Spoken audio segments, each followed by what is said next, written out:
ಆಗಲಿಲ್ಲ. ಇವ್ರು ನನಗೆ ಜನ್ಮ ಕೊಟ್ಟು ತಂದೆ ತಾಯಿ ಅಲ್ಲ.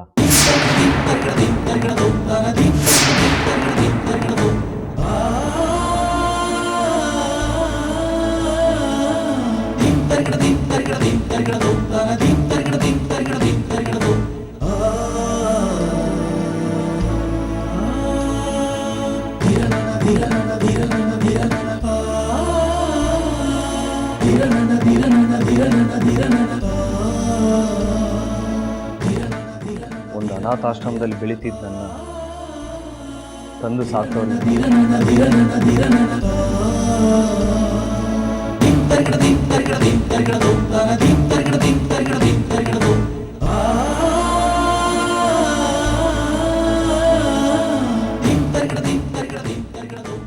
ಕ್ಷಮಿಸಿ ಸರ್, ನಮಗೆ ಯಾವುದು ಗೊತ್ತಿರಲಿಲ್ಲ. ನಿಮಗಷ್ಟೇ ಅಲ್ಲ, ಹೊರಗಡೆ ಕೂಡ ಈ ವಿಚಾರ ಯಾರಿಗೂ ಗೊತ್ತಿಲ್ಲ. ಅಷ್ಟೇ ಯಾಕೆ, ನನಗೆ ನಾನೊಬ್ಬ ಅನಾಥ ಅನ್ನೋ ಭಾವನೆ ಬರ್ದೇ ಇರೋ ರೀತಿ ಇವ್ರು ನನ್ನ ಬೆಳೆಸಿದ. ಅಂದರೆ ಮಕ್ಕಳಾಗ್ಲಿಲ್ಲ ಅಂತ ಹೀಗೆ ಮಾಡಿದ್ರ? ತುಂಬ ಜನ ಹಾಗೆ ಮಾಡ್ತಾರೆ ಲಕ್ಷ್ಮಿ ಅವರೇ. ಆದರೆ ಮಕ್ಕಳಾಗತ್ತೆ ಅಂತ ಗೊತ್ತಿದ್ರು ಒಬ್ಬ ಅನಾಥ ಮಗುವಿಗೆ ತನ್ನ ಎಲ್ಲ ಪ್ರೀತಿಯಿಂದ ದಾರಿ ಎರಿಬೇಕು ಅಂತ ನನ್ನನ್ನು ಅನಾಥಾಶ್ರಮದಿಂದ ಕರ್ಕೊಂಬಂದರು.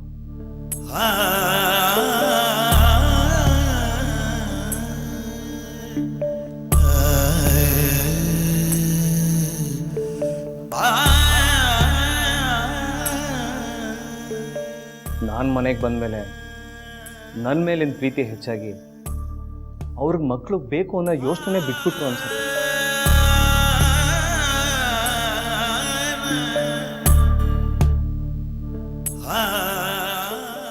ಅಪ್ಪನ ನಿರ್ಧಾರಕ್ಕೆ ಅಮ್ಮ, ಅಮ್ಮನ ನಿರ್ಧಾರಕ್ಕೆ ಅಪ್ಪ, ಒಬ್ರಿಗೊಬ್ರು ಯಾವಾಗಲೂ ಬೆಲೆ ಕೊಡ್ತಾ ಇದ್ರು.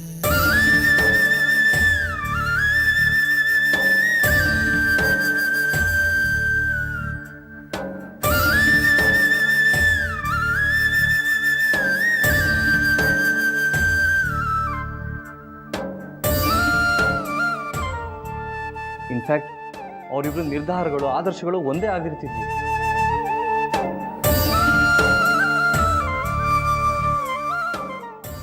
ಅದಕ್ಕೆ ಏನು, ಅವರಿಬ್ರು ಬೇರೆ ಎಲ್ರಿಗಿಂತ ತುಂಬ ದೊಡ್ಡವರು ಅಂತ ಅನ್ನಿಸ್ತಾರೆ ನನಗೆ.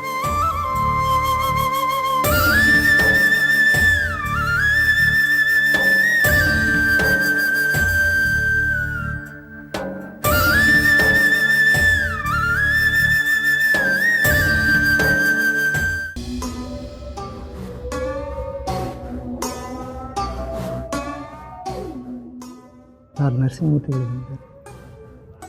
ಸರಿ, ಬರೀ ಹೇಳು.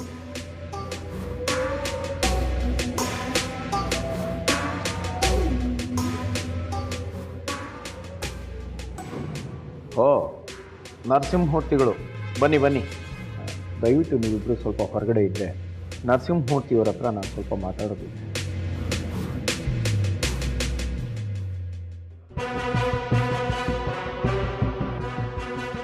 ಬನ್ನಿ, ಕೂತ್ಕೊಳ್ಳಿ.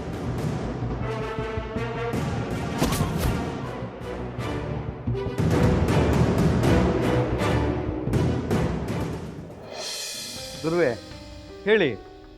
ನರಸಿಂಹಮೂರ್ತಿಗಳೇ, ವಿಚಾರಗಳು ಸಾಕಷ್ಟಿದ್ದಾವೆ, ಆದರೆ ಯಾವುದರಿಂದ ಪ್ರಾರಂಭ ಮಾಡಬೇಕು ಅಂತ ಯೋಚನೆ ಮಾಡ್ತಾ ಇದ್ದೀನಿ. ಪರವಾಗಿಲ್ಲ, ಹೇಳಿ ಗುರುಗಳೇ. ನಿಮಗೆ ಗೊತ್ತು, ಈ ಹಿಂದೆ ಆ ಪೊಲೀಸ್ ಗಲಾಟೆಯಲ್ಲಿ ಮತ್ತು ಲಕ್ಷ್ಮಿಯವ್ರ ವಿಚಾರದಲ್ಲಿ ಸಾಕಷ್ಟು ಮಾತುಕತೆ ಆಗಿ ಹೋಗಿದೆ. ಅದರಲ್ಲೂ ಈ ಟಿ ವಿನಲ್ಲಿ ಬಂದ ಮೇಲೆ ಇಡೀ ರಾಜ್ಯಕ್ಕೆ ಎಲ್ಲ ಗೊತ್ತಾಗಿದೆ. ಇಷ್ಟು ಸಾಲದು ಅಂತ ಈ ವಿಚಾರ ಪಾರ್ಲಿಮೆಂಟಿಗೆ ಮುಟ್ಟಿದೆ. ಹೈಕಮಾಂಡು ನಮ್ಮ ಮೇಲೆ ಗರಂ ಆಗಿಬಿಟ್ಟಿದೆ. ಗುರುವೇ, ನಂಗೆ ಗೊತ್ತು ನೀವು ಹಿಂಗೇ ಹೇಳ್ತೀರಾ ಅಂತ. ನಂಗೆ ಗೊತ್ತು. ಅದು ಈ ಮೀಡಿಯಾದವರು ಇಲಿ ಹೋಯ್ತು ಅಂದರೆ ಹುಲಿ ಹೋಯ್ತು ಅಂತಾರೆ. ನಾನು ಹೇಳೋದೇನೆಂದರೆ, ನರಸಿಂಹಮೂರ್ತಿಗಳೇ, ನೀವು ಹೇಳೋದನ್ನ ನಾನು ಅರ್ಥ ಮಾಡ್ಕೋಬಹುದು. ಆದರೆ ಈಗ ಪರಿಸ್ಥಿತಿ ನನ್ನ ಕೈ ಮೀರಿ ಹೋಗಿದೆ. ಇಂಥ ಡೀಲ್ ಎಲ್ಲ ಮಾಡಬೇಕಾಗಿದ್ರೆ ಸ್ವಲ್ಪ ಹುಷಾರಾಗಿರ್ಬೇಕ್ರಿ. ಎಡಗೈಯಲ್ಲಿ ಮಾಡಿದ್ದು ಬಲಗೈ ಗೊತ್ತಾಗಬಾರ್ದು. ನೋಡ್ರಿ, ಪಾರ್ಟಿಲಿ ನೀವು ಒಬ್ಬರೇ ಅಲ್ಲ, ಬೇರೆಯವರು ಇಂಥ ಕೆಲಸಗಳನ್ನು ಮಾಡಿರ್ತಾರೆ.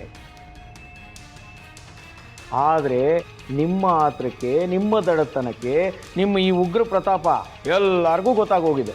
ನಂಗೆ ಗೊತ್ತು ನೀವು ಹಿಂಗೇ ಹೇಳ್ತೀರ ಅಂತ. ಗುರುಗಳೇ, ನಾನು ಏನು ಮಾಡಲಿ? ಬೆಣ್ಣೆಲಿ ಕೂದಲು ತೆಗಿಯೋದು ನಂಗೆ ಗೊತ್ತಿಲ್ವೇ?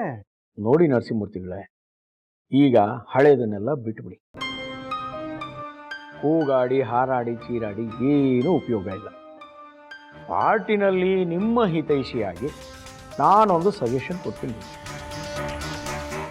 ಈಗ ನೀವು ರಾಜೀನಾಮೆ ಕೊಡೋದು ಒಳ್ಳೆಯದು.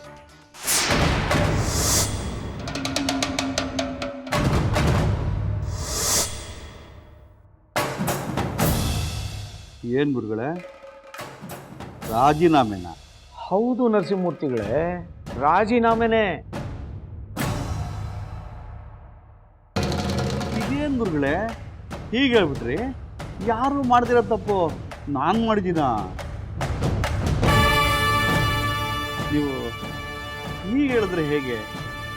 ಹೇಳಿದ್ನಲ್ಲ ನರಸಿಂಹಮೂರ್ತಿಗಳೇ, ಪರಿಸ್ಥಿತಿ ನನ್ನ ಕೈ ಮೀರಿ ಹೋಗಿದೆ. ಹೈಕಮಾಂಡು ನನ್ನನ್ನು ಕೇಳ್ತಾ ಇದ್ದಾರೆ.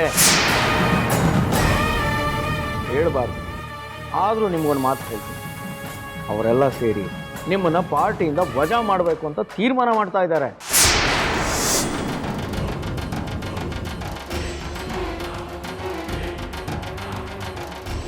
ನೋಡಿ, ಪಾರ್ಟಿನಲ್ಲಿ ಇಷ್ಟು ದಿನ ನಿಮ್ಮ ಜೊತೆನಲ್ಲಿದ್ದು ನಾನು ನಿಮ್ಮನ್ನು ನೋಡಿದ್ದೀನಿ. ಹಾಗಾಗಿ ಒಂದು ಮಾತು ಹೇಳ್ತೀನಿ, ಪಾರ್ಟಿಯವರು ನಿಮ್ಮನ್ನು ವಜಾ ಮಾಡೋದಕ್ಕೆ ಮೊದಲೇ ನೀವೇ ರಾಜೀನಾಮೆ ಕೊಡೋದು ಒಳ್ಳೆಯದು.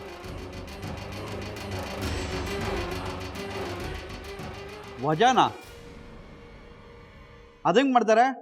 ನಾನು ಪಾರ್ಟಿಗೋಸ್ಕರ ಕಚ್ಚೆ ದುಡ್ದಂಗೆ ದುಡ್ದಿದ್ದೀನಿ. ಇದನ್ನು ಮಕ್ಕಳಾಟನ? ನಾನು ಸುಮ್ಮನಿರಲ್ಲ. ನಾನು ಖಂಡಿಸ್ತೀನಿ, ಧರಣಿ ಮಾಡ್ತೀನಿ, ಪ್ರತಿಭಟನೆ ಮಾಡ್ತೀನಿ.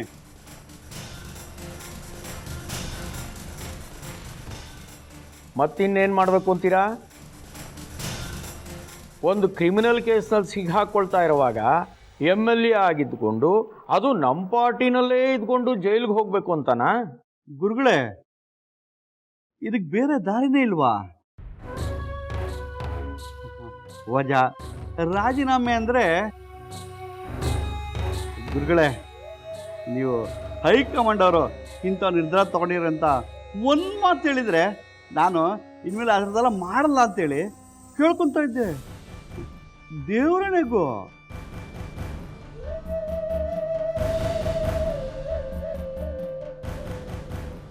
ನೋಡಿ ನರಸಿಂಹಮೂರ್ತಿಗಳೇ, ಸಣ್ಣ ಪುಟ್ಟ ವಿಚಾರ ಆಗಿದ್ದಿದ್ರೆ ಏನಾದರೂ ಮಾಡ್ಬೋದಾಗಿತ್ತು.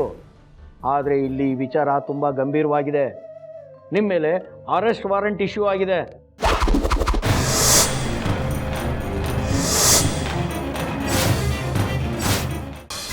ನಾನು ಯಾರು ಅಂತ ಪರಿಚಯ ಮಾಡ್ತಾ ಕೂತ್ಕೊಳ್ಳೋಷ್ಟು ಟೈಮ್ ನನಗಿಲ್ಲ. ಈಗೇನಿದ್ರು ಎದುರುಗಿರೋ ಶತ್ರುನ ಮಟ್ಟ ಹಾಕೋ ಟೈಮ್. ಶತ್ರುವಿನ ಶತ್ರು ಮಿತ್ರ ಅಂತ ಹೇಳ್ತಾರೆ. ಅದಕ್ಕೆ ನಾನೀಗ ನಿಮ್ಮ ಫ್ರೆಂಡ್ಶಿಪ್ ಮಾಡ್ಕೊಳಕ್ಕೆ ಬಂದೆ. ಯಾರು? ಯಾರ ಬಗ್ಗೆ ಮಾತಾಡ್ತಾ ಇದ್ದೀರಾ? ಅದೇ ಲಕ್ಷ್ಮಿ.